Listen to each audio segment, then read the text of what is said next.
এইটা হচ্ছে সে বিখ্যাত ক্যাকটাসটা, এর সাথে খেলা হবে আমাদের লক্ষ্মী।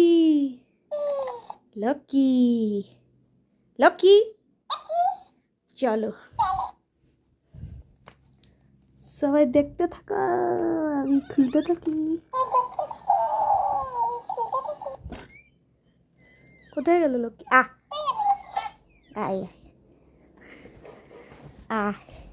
এই দেখ লক্ষ্মী, লক্ষ্মী এটা কি দেখ, এই দেখ লক্ষ্মী। ও পালালো, আয় এই লক্ষ্মী।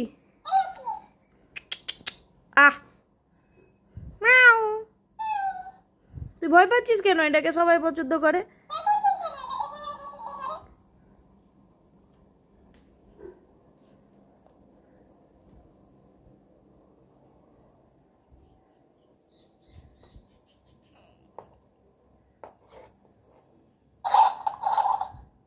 এই লক্ষ্মী ভয় পেলি কেন?